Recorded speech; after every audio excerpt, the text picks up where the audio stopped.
Hai, kali ini kita akan bicara tentang resiko dan tingkat pengembalian. Nah, apa sih yang dimaksud dengan risiko dan tingkat pengembalian atau imbal hasil? Nah, risiko ini setiap hari kita berhadapan dengan risiko setiap saat. Nah, kalau di sini berarti risiko itu dikatakan sebagai perbedaan antara tingkat pengembalian atau imbal hasil aktual dengan imbal hasil yang kita harapkan. Nah, sementara tingkat pengembalian atau imbal hasil atau return yaitu pembayaran yang diterima karena hal kepemilikan suatu investasi dalam periode tertentu. Oke, resiko investasi ada dua, yaitu ada stand-alone risk atau risiko yang berdiri sendiri pada satu aset itu sendiri. Kemudian ada portfolio risk atau risiko dalam satu portofolio, yaitu gabungan dari beberapa aset yang sejenis. Nah, risiko investasi ini berhubungan dengan probabilitas atau kemungkinan untuk memperoleh tingkat pengembalian atau return aktual yang rendah atau negatif. Jadi semakin tinggi kesempatan return aktual yang rendah dibandingkan dengan yang diharapkan atau bahkan returnnya negatif, maka investasi tersebut akan semakin berisiko. Jika digambarkan dalam bentuk grafik, semua kemungkinan hasil dan probabilitas yang muncul seperti gambar grafik berikut. Rate of return dari perusahaan X yang garis biru ini berada di antara rentang 100 dan bisa minus ya. Kemudian perusahaan Y di antara rate of return-nya plus 100% dan juga bisa minus 70. Nah, return yang diharapkan dari kedua perusahaan ini bisa di antara 15%. Oke, kita sekarang menggunakan simulasi untuk membantu penjelasan mengenai risk return aset keuangan ya di sini. Di sini ditampilkan ada data, ada saham perusahaan yang kecil, ada saham perusahaan yang besar, kemudian ada obligasi jangka panjang dari sebuah perusahaan, kemudian ada obligasi jangka panjang milik pemerintah, dan juga ada treasury bills atau disingkat T-bills. Berikut ditampilkan data mengenai dugaan perolehan investasi atau probabilitasnya. Jadi yang akan kita lihat untuk simulasi berikutnya adalah data per aset investasi, kemudian dan juga ada probabilitas ini. Nah, dari data yang tadi sudah ditampilkan, return T-bills atau treasury bills ini tidak terpengaruh kondisi ekonomi. Benarkah demikian? Karena kelihatannya kayak sama aja gitu ya. Nah, apakah T-bills juga menjanjikan risk-free return? Oke, T-bills menjanjikan akan memberikan tingkat pengembalian atau return sebesar 5,5% sesuai data yang ada tadi ya. Tidak dipengaruhi oleh kondisi ekonomi. Nah, apakah dia menjanjikan memberikan risk-free return? Jawabannya tidak. T-bills tidak memberikan risk-free return.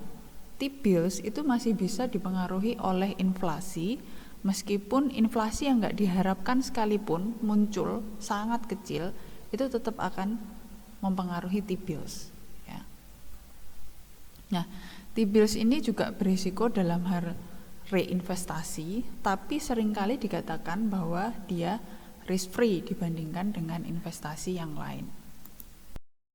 Nah, bagaimana dengan return industri yang high tech dan penjualannya sehubungan dengan pasar yang ada? Ini berdasarkan dengan data yang muncul tadi ya di awal ya untuk simulasi. Jadi high tech ini berubah sesuai dengan kondisi ekonomi dan korelasinya positif. Nah, hal ini biasa terjadi. Tapi kalau untuk industri yang collections, siklusnya menyesuaikan pada kondisi ekonomi. dan juga korelasinya negatif. Nah, hal ini yang tidak biasa terjadi. Kemudian kita menghitung return yang diharapkan, caranya bagaimana, atau expected return ya. Nah, disimbolkan di sini R return, ini ada topinya ya, R topi, expected rate of return. Oke. Caranya dengan mengkalikan antara probabilitas dengan return saham itu sendiri. Di sini dicontohkan R topi atau expected return rate of return milik high tech industry. Oke, jadi tinggal mengkalikan saja.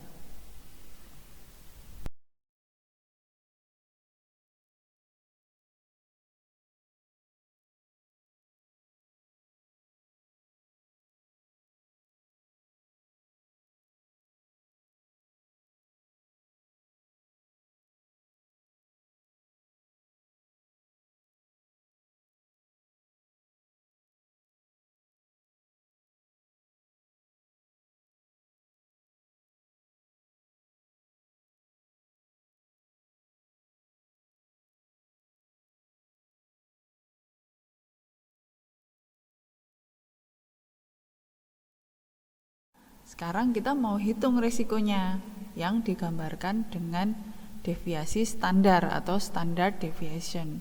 Rumusnya ini. Oke, kita akan coba untuk simulasikan. Standar deviasi atau risiko ini akan dihitung pada setiap investasi saham tersebut ya, dengan komponen ini expected rate of return-nya, lalu ada probabilitas dan juga return dari masing-masing investasi atau saham tersebut. Ya, di sini yang dicontohkan adalah perhitungan standar deviasi dari T-bills, treasury bills. Oke.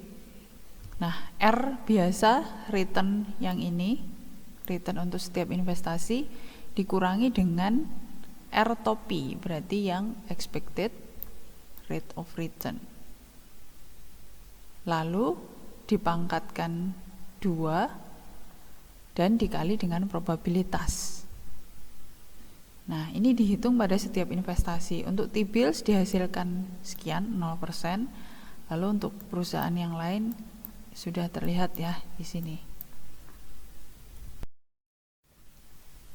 Sekarang dibandingkan standar deviasi atau perhitungan risikonya pada investasi yang memiliki rate of return paling kecil, dia juga akan menunjukkan bahwa risikonya juga paling kecil ya, dibandingkan investasi yang rate of return-nya besar, risikonya juga pasti lebih besar.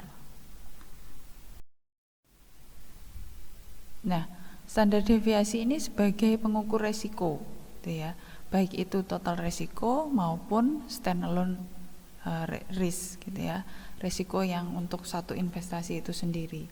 Makin besar nilai dari standar deviasi, maka makin rendah probabilitas bahwa return aktual ini akan mendekati return yang diharapkan. Jadi makin besar nilai standar deviasi berhubungan dengan makin besarnya distribusi probabilitas return. Oke, nah ini tabel ini menunjukkan hasil perhitungan yang sudah kita lakukan antara expected rate of return atau R topi dengan risk ya, standar deviasi.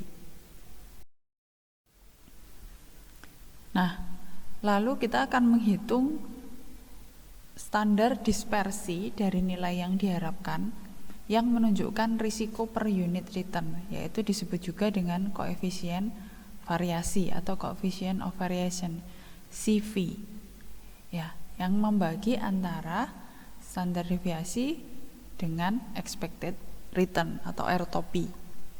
Nah, datanya masih sama, yaitu tabel expected return dan risk. Ya, nah ini ilustrasi dari koefisien variasi ya sebagai ukuran risiko relatif. Kalau kita lihat di sini ada risiko investasi dari A dan B gitu ya, terlihat sama, tapi A ini lebih berisiko karena probabilitas ruginya lebih besar. Bisa dikatakan juga bahwa jumlah risiko yang sama tapi returnnya lebih kecil. Oke, nah sekarang kalau koefisien variasinya sudah dihitung, ini tabelnya ya dari masing-masing investasi. Ternyata collection ini punya tingkat risiko per unit dari return yang paling tinggi. Nah, high tech dia meskipun punya standar deviasi return yang paling tinggi, tapi ternyata nilai koefisien variasinya relatif sama dengan rata-rata, oke, dengan market. Nah, ini untuk yang collection. Kemudian yang high tech ternyata masih relatif sama dengan rata-rata. Oke, baik. Sekarang kita bicara bagaimana perilaku investor, ya, kaitannya dengan risiko investasi. Nah, risk aversion atau asumsinya investor ini nggak suka risiko, ya. Dan dia mensyaratkan rate of return atau tingkat pengembalian yang dia peroleh itu harusnya lebih tinggi pada saat dia investasi pada sekuritas yang lebih beresiko. Nah, logis ya, umumnya pasti seperti itu. Nah, lalu ada istilah juga risk premium. Nah, risk premium ini adalah selisih antara return terhadap aset yang berisiko dengan aset yang kurang berisiko atau tidak berisiko. Nah, ini risk premium ini dinyatakan sebagai kompensasi yang diperoleh oleh investor ketika investor ini berinvestasi pada sekuritas yang lebih berisiko. Oke, nah sekarang kita bicara portofolio gitu ya. Portofolio ini gambaran umumnya sama seperti ketika kita investasi tapi dikumpulin dari beberapa komponen gitu ya. Kalau kita bicara saham berarti sahamnya nggak cuma satu, ada saham A, B, C, D dan seterusnya kita kumpulkan membentuk satu portofolio gitu ya. Nah, konstruksi portofolio ini pasti ada kaitannya dengan risk and return. Nah, contohnya asumsinya di sini kita punya 2 portofolio saham ya. Masing-masing $50.000 investasi di high tech dan collection. Nah, expected return sebuah portofolio ini diambil dari rata-rata pembobotan return portofolio komponen aset. Oke. Nah, deviasi standar itu sendiri kadang-kadang dia sifatnya semacam tricky ya, tricky. Dan mensyaratkan adanya distribusi probabilitas baru pada return portofolio yang baru dikonstruksi, atau istilahnya kita baru aja nambahin satu investasi saham lagi ke dalam portofolio itu ya, atau nambahin lagi 2 atau 3 saham. Nah, itu akan merubah distribusi probabilitas yang sudah ada. Oke, kita coba hitung expected rate of return dari sebuah portofolio. Sini simbolnya R topi tapi ada P-nya, P kecil di sini. Artinya adalah portofolio, expected rate of return dari portofolio ya, ada P kecilnya. Oke, dengan data tabel ini yang tadi kita menghitung R topi ya. Oke. Dihitung berdasarkan pembobotan. Jadi di sini ada muncul angka 0,5, 0,5 ini adalah pembobotan. Kenapa yang dipakai bobotnya cuma 0,5 dan 0,5? Kalau dijumlahkan 1 ya. Nah, karena kita hanya menghitung aset investasi yang ini. Oke. Oleh karena itu di situ juga muncul expected return-nya per masing-masing saham adalah yang milik high tech dan collection ini. Oke, di sini ada alternatif metode untuk menentukan portfolio expected return. Digambarkan dalam tabel ini sudah tersedia probabilitas, kemudian ada expected return dari masing-masing investasi dalam satu portofolio. Kita hitung, masukkan dalam formula expected return sebuah portofolio dan dihasilkan 6,7%. Menghitung portofolio standar deviasi dan correlation koefisien variasinya, ya, CV. Jadi di sini ada standar deviasi 6,7, ini dihasilkan dari perhitungan yang expected return portofolio. Kita masukkan dalam perhitungan ini, ada probabilitas juga dan juga expected return masing-masing investasi dalam satu portofolio. Dihasilkan 3,4%. Jangan lupa di sini pangkatnya adalah setengah ya, karena akar ya dia. Lalu kita hitung koefisien variasinya, ketemu 0,51. Dihasilkan standar deviasi portofolio 3,4%, lebih rendah dibandingkan dengan standar deviasi atau risiko dari saham masing-masing ya, baik itu standar deviasi dari high tech, dari collection. Standar deviasi portofolio masih lebih rendah dibandingkan lagi dengan rata-rata bobot high tech dan collection juga masih lebih rendah. Nah, portofolio ini dia menyediakan rata-rata return komponen saham namun lebih rendah dibandingkan dengan rata-rata resiko. Nah, kenapa bisa seperti itu? Karena korelasi negatif antar saham. Oke. Jika standar deviasi ini kurang lebihnya 35% untuk rata-rata saham, ya, sebagian besar saham positif meskipun tidak sempurna korelasinya dengan market. Biasanya row ini antara 0 dan 1. Mengkombinasikan saham dalam sebuah portofolio akan menurunkan risiko investasi. Digambarkan dalam sebuah grafik di sini untuk dua saham yang punya korelasi negatif atau row-nya -1. Jadi misal Anda investasi di saham W. Nah, maka Anda akan punya pengembalian yang diharapkan sebesar 15%. Tapi juga akan menghadapi risiko yang sangat besar. Nah, hal ini juga sama kalau misalnya Anda cuma investasi semuanya di saham M. Nah, sekarang kalau kita bisa berpikir investasinya dibuat pembobotannya disamaratakan untuk W dan M, jadi investasi 50% di setiap saham, maka akan punya tingkat pengembalian yang diharapkan sebesar 15%. Oke. Ini kalau misalnya yang terpisah di grafik yang sebelah kanan yang merah ini. Tapi kalau misalnya kita buat dalam satu portofolio, maka yang gambar sebelah kanan yang hijau. Ini kalau misalnya terpisah, ini kalau dibuat dalam satu portofolio, maka returnnya akan diperoleh 15% dengan resiko yang tidak ada. Ya, bisa dipastikan minimum. Nah, kenapa hal ini bisa terjadi? Sebab pada saat kita menggabungkan saham M dan W membentuk satu portofolio, maka di situ akan terjadi pergerakan, ya, tingkat pengembaliannya akan bergerak secara berlawanan karena korelasinya kan negatif.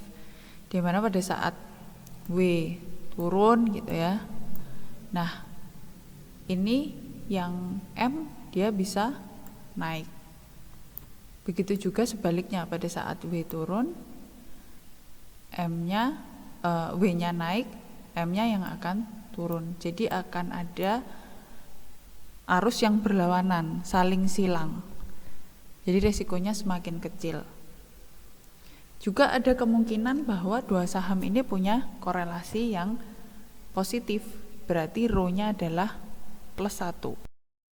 Nah, kalau misalnya korelasinya positif, row sama dengan 1, maka pergerakannya akan sama-sama naik atau sama-sama turun. Digambarkan dalam grafik seperti ini. Jadi pergerakannya akan sama. Oke. Maka kalau pergerakannya sama, ya berarti tidak perlu ada diversifikasi karena tidak ada gunanya juga gitu ya. Nah, sekarang kalau partial correlation atau rho sama dengan plus 0,35. Di sini misal ambil contoh sekian ya, rho-nya 0,35. Maka dalam kondisi ini menggabungkan beberapa saham dalam satu portofolio akan mengurangi risiko ya. Jadi kalau kita lihat di sini ya risikonya akan berkurang gitu ya, dengan tingkat return yang juga tidak terlalu setinggi pada saat dia dipisahkan ya. Kurang lebih hampir sama ya, akan ada sedikit pengurangan risiko, tapi juga nggak bisa menghilangkan semuanya ya. Nah, rata-rata pengembalian portofolio ini 15% ya, disamakan dengan yang digambar sebelumnya, tapi standar deviasinya bisa 18,62%, di bawah standar deviasi saham dan rata-rata standar deviasi. Oke, tapi investor yang rasional dan menghindari resiko, dia akan berpikir lebih baik memegang portofolio daripada saham secara individu. Oke, nah menciptakan satu portofolio ini dimulai dengan satu saham dulu, kemudian lama-kelamaan ditambahkan gitu ya, beberapa saham terus menerus. Saham ini dipilih secara acak untuk membentuk satu portofolio. Nah, dengan begitu standar deviasi atau risiko sebuah portofolio saham ini akan menurun ketika saham ini terus-menerus ditambahkan. Karena saham-saham tersebut tidak berkorelasi dengan sempurna dalam portofolio yang baru. Sehingga expected rate of return dari sebuah portofolio diharapkan akan relatif lebih konstan. Tapi pada situasi tertentu, manfaat diversifikasi ini kalau sudah mencapai sahamnya sekitar 40-an ya, sudah terlalu banyak, maka manfaat diversifikasinya kurang bisa dirasakan ya. Cenderung standar deviasinya ini cenderung terkonversi jadi sekitar 20%-an aja. Digambarkan di sini ada sebuah grafik yang menggambarkan kondisi tersebut. Jadi jika kita melakukan diversifikasi dengan terus menambahkan jumlah saham yang berbeda-beda dalam sebuah investasi, maka bisa dilihat risiko yang asalnya berada di atas kalau saham itu individu, ketika ditambahkan terus-menerus dia akan terus menurun risikonya. Namun di sini juga akan ada stucknya ya, nggak bisa terus menurun ke sana. Ya itu tadi, manfaat diversifikasi itu juga ada batasnya. Kalau sudah terlalu banyak jumlah sahamnya, maka tidak akan terasa. Oke, nah membreakdown lagi sumber dari resiko ya. Di sini digambarkan dalam sebuah formula resiko sebuah investasi saham itu sendiri atau stand alone risk ini sama dengan market risk ditambah diversifiable risk. Nah, market risk ini berarti porsi dari resiko sebuah investasi, sebuah saham atau sekuritas yang nggak bisa dieliminasi dengan cara diversifikasi. Nah, ukurannya adalah beta namanya. Kenapa kita nggak bisa mendiversifikasi atau mengeliminasi? Karena lingkupnya sudah market ya, di luar kendali investor. Diversifiable risk berarti porsi dari resiko investasi sebuah sekuritas yang bisa dieliminasi dengan diversifikasi yang sesuai. Nah, kegagalan diversifikasi biasanya kalau seorang investor ini memilih untuk menahan sebuah portofolio saham yang tidak didiversifikasi. Nah, akankah investor itu akan mendapatkan kompensasi dari risiko yang ekstra? Tidak. Ya. Stand alone risk ini nggak penting bagi investor yang dia bisa berpikir melakukan diversifikasi dengan baik, yang sesuai. Nah, secara rasional, investor yang risk averse akan memperhatikan standar deviasi portofolio yang berdasarkan market risk. Jadi hanya ada satu harga market return untuk sekuritas tersebut. Dan tidak ada kompensasi yang diperoleh ketika menahan investasi yang nggak perlu ya, yang nggak didiversifikasi itu tadi. Oke, berikutnya di sini Anda akan diperkenalkan pada satu konsep yang namanya Capital Asset Pricing Model atau CAPM. Nah, CAPM ini basicnya adalah dia menyatakan kalau return yang disyaratkan sebuah saham atau sekuritas ini sama dengan risiko bebas atau risk free return ditambah risk premium untuk menggambarkan risiko saham setelah didiversifikasi. Jadi risiko relevan sebuah saham ini kontribusinya terhadap risiko portofolio yang didiversifikasi dengan baik. Oke, nah beta itu sendiri apa? Seperti yang sudah saya sebutkan tadi, istilah beta untuk mengukur risiko pasar saham dan menunjukkan volatilitas saham relatif terhadap market. Ya, jadi dia mengindikasikan seberapa risiko saham kalau didiversifikasi dengan baik dalam sebuah risiko. Ukuran beta standarnya itu seberapa gitu ya. Nah, beta kalau sama dengan 1 berarti sekuritas ini risikonya akan sama dengan rata-rata saham. Kalau beta lebih besar dari 1 berarti lebih berisiko dibandingkan rata-rata. Beta kurang dari 1 sekuritas tidak berisiko dibandingkan rata-rata. Sebagian besar secara umum saham akan punya beta antara 0,5 sampai 1,5. Nah, bisakah beta sebuah saham ini negatif? Bisa jika korelasi antara saham I dengan market itu negatif. Kalau korelasinya negatif berarti garis regresi akan membentuk slope yang menurun dan betanya bernilai negatif. Nah, beta negatif ini juga nggak akan sama pada setiap sekuritas atau saham. Oke, untuk menghitung beta, nah di sini ada beberapa hal yang mempengaruhi. Ya. Investor yang mendiversifikasi dengan baik akan memperhatikan bagaimana sebuah saham ini diharapkan bisa relatif terhadap market di masa yang akan datang. Nah, analis dituntut untuk menganalisa berdasarkan data historis. Pendekatan yang dilakukan estimasi beta ini menggunakan regresi return saham dari data masa lalu ke return masa lalu market. Oke, jadi slope garis regresi didefinisikan sebagai koefisien beta saham. Nah, ilustrasinya seperti ini.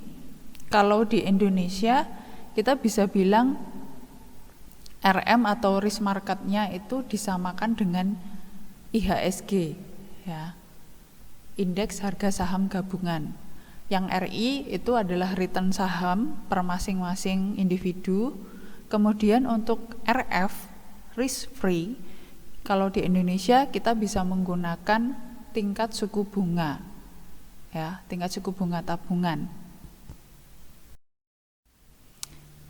Oke, ini grafik yang menggambarkan beta koefisien untuk beberapa contoh saham yang digunakan ya sebagai contoh seperti High-Tech, Collection, dan T-Bills. Oke, nah betanya untuk yang T-Bills ini 0. Oke, berarti ukuran risikonya dia terhadap market 0. Sedangkan yang High-Tech memang jauh lebih tinggi dibandingkan dengan yang lain. Oke, ini rangkuman expected return dengan beta. Sekuritas yang punya resiko paling tinggi, betanya juga besar, tinggi nilainya, dia juga akan punya expected return yang paling besar. Jadi rankingnya biasanya paling atas ya dibandingkan investasi yang lain. Oke, nah sekarang untuk SML, Security Market Line, menghitung required rates of return bisa dilihat di sini.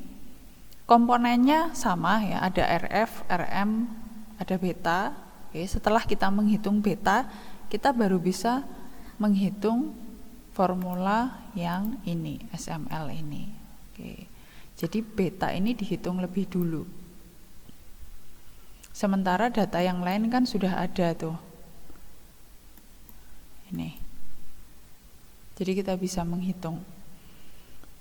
Asumsikan kalau misalnya yield curve ini ternyata flat gitu ya, RF-nya 5,5. Kalau di sini gambarannya misal RF-nya 5,5 atau risk free-nya 5,5. Kalau di sini kan simulasinya pakai T-bills tadi. T-bills dia dibilang kalau betanya adalah sama dengan 0 ya. That's why di sini patokannya risk free-nya 5,5 miliknya T-bills. Kalau kita bisa pakai risk free-nya adalah tingkat suku bunga ya, karena itu yang paling kecil. Oke, market risk premium yaitu tambahan return yang diperoleh melebihi dari risk free rate yang membutuhkan untuk melakukan satu kompensasi lah buat investor ketika dia invest di sekuritas yang lebih berisiko. Oke. Nah, ukurannya tergantung pada perceived risk dari market saham dengan tingkat risk aversion seorang investor. Jadi nggak akan sama ya. Yang namanya market risk premium dari setiap investor itu tidak akan sama. Dan ini juga bervariasi dari tahun ke tahun. Tapi sebagian besar akan punya estimasi gitu, menyarankan range-nya berkisar 4-8% per tahun. Oke, menghitung required rates of return. Nah, ini bisa dilihat di sini. Ini masih dengan formula yang sama dengan yang tadi, jadi RF-nya yang dipakai adalah milik T-bills. Oke. Lalu tinggal kita hitung aja, dikalikan di sini ditambah dan dikalikan dengan RM dan RF-nya. Oke, maka kita peroleh expected versus required return di sini. Oke, ini expected dibandingkan dengan required return. Kalau expected-nya lebih besar dari required return, maka dikatakan under value. Expected sama dengan required dinamakan fairly. Kalau expected-nya lebih kecil dinamakan over value. Kalau sama fairly lagi, ya kan? Nah, kalau collection ini dia juga expected return-nya lebih kecil, jadi over.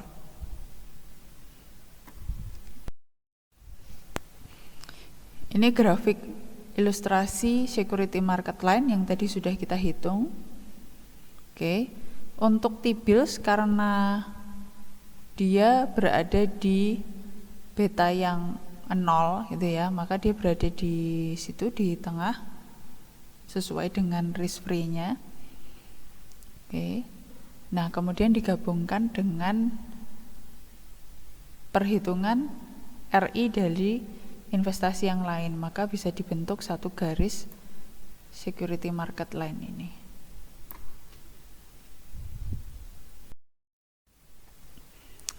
Oke, nah sekarang kita ambil contoh dua portofolio saham dengan bobot yang sama. Misalnya 50% 50% ya untuk HT dan collection. Terus kita mau hitung beta portofolionya. Nah, tinggal dimasukkan di sini menggunakan pembobotan ya. Karena hanya 2 sekuritas maka dipecah menjadi 2.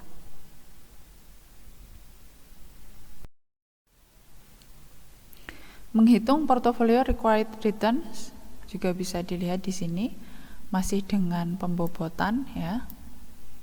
Sama juga caranya. Pada intinya adalah kalau kita mau menghitung semua yang basisnya portofolio, pasti menggunakan pembobotan. Bobot rata-rata dari setiap return saham yang disyaratkan. Oke. Atau menggunakan beta juga bisa ya.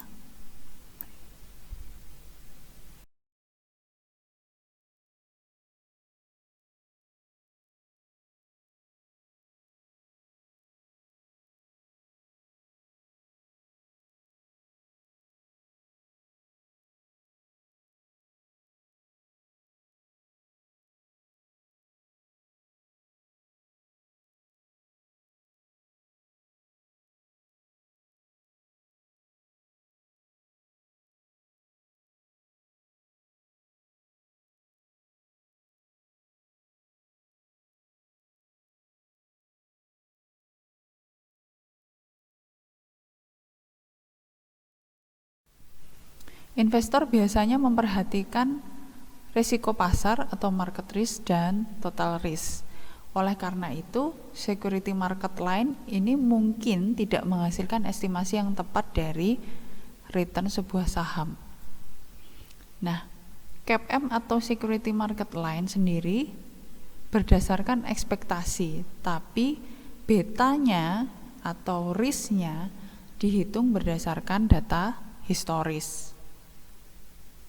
Jadi data historis sebuah saham ini mungkin tidak bisa merefleksikan ekspektasi investor tentang risiko di masa yang akan datang.